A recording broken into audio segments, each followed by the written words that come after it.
Assalamualaikum warahmatullahi wabarakatuh. Halo sahabat ASN Pemprov DKI, selamat datang kembali di podcast Smart Corner DKI. Perkenalkan, saya Putri Dayanti dari Dinas Pendidikan Provinsi DKI Jakarta. Hari ini kita kedatangan tim yang luar biasa. Ada rekan-rekan dari Dinas Pendidikan dan ada yang spesial nih. Ada Mas Andri dari Dinas Cipta Karya, Tata Ruang, dan Pertahanan. Nah, belakangan ini kita lagi diresahkan dengan isu mafia tanah yang mulai menyasar aset beberapa sekolah di Jakarta. Sebelum mulai bincang-bincang, kita kenalan dulu yuk sama semua narasumber yang hadir. Hai semua, saya Dian Guestin, Kepala Sekolah SMP 250 Jakarta. Halo semua, saya Andri Wianto dari Dinas Cipta Karya Tata Ruang Pertanahan Provinsi DKI Jakarta. Halo semua, aku Habibah dari Manajemen Aset Dinas Pendidikan Pemprov DKI. Semangat dengerin ya sampai habis.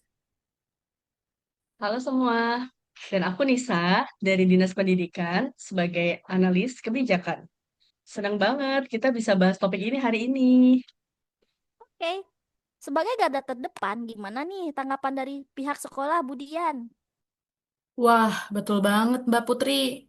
Jujur, kami di sekolah sempat cemas. Bayangkan, lagi fokus mengajar anak-anak, tiba-tiba ada pihak luar yang mengklaim punya sertifikat di atas lahan sekolah kami. Secara psikologis, guru dan murid pasti terganggu karena takut digusur. Ya, ngeri juga ya. Nah, dari kacamata tim aset Disdik nih, kenapa sih kasus sengketa lahan seperti ini masih bisa lolos atau diincar mafia tanah, Bu Bibah? Nah, jadi kalau kita bedah ya dari akar masalahnya, ini karena manajemen wadah atau arsip fisik tanah kita di masa lalu belum semuanya terdigitalisasi dengan baik. Data batas wilayahnya masih berupa dokumen kertas tua yang rawan rusak dan hilang. Celah manual seperti inilah yang dimanfaatkan oleh oknum-oknum nakal para mafia-mafia tanah tersebut. Izin menambahkan, Mbak Bibah, kalau kita kaitkan dengan Undang-Undang Nomor 20 Tahun 2023 tentang ASN, di era modern ini, ASN dituntut menerapkan manajemen risiko yang preventif, bukan reaktif setelah digugat. Dan kalau kita lihat dari sisi pilar literasi digital selama ini, kita masih lemah di bagian digital skills untuk pengarsipan berbasis cloud dan digital safety untuk mengamankan data aset negara.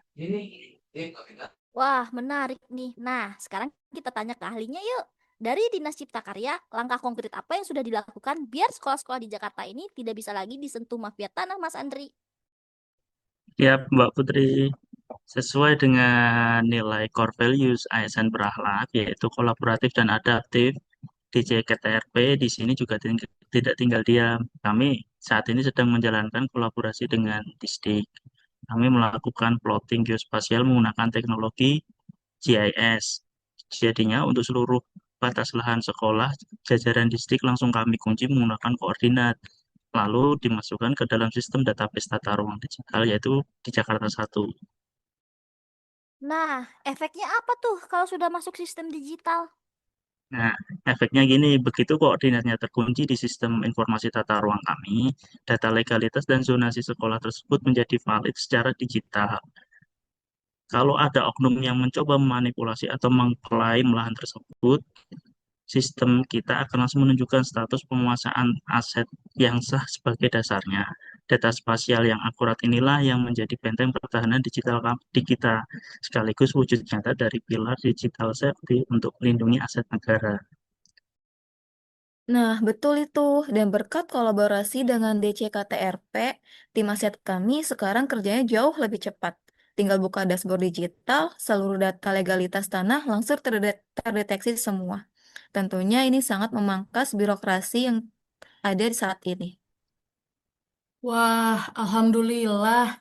Kalau sudah dipetakan secara digital begini, kami di sekolah jadi tenang dan bisa fokus memberikan pendidikan terbaik untuk anak-anak Jakarta, khususnya SMP 250 Jakarta. Jadi, kesimpulannya, menjadi seorang smart ASN bukan cuma soal paham teknologi, tapi bagaimana kita bisa berkolaborasi lintas sektor demi melindungi pelayanan publik sesuai amanat Undang-Undang ASN terbaru. Luar biasa sekali obrolan kita hari ini. Kolaborasi dari Dinas Pendidikan dan Dinas Cipta Karya membuktikan bahwa digitalisasi adalah kunci pelayanan publik yang aman dan transparan di Pemprov DKI Jakarta. Saya pamit undur diri, sampai jumpa di episode berikutnya ASN Berakhlak. Bangga Bangga melayani melayani bangsa. bangsa. Bangsa. Bye.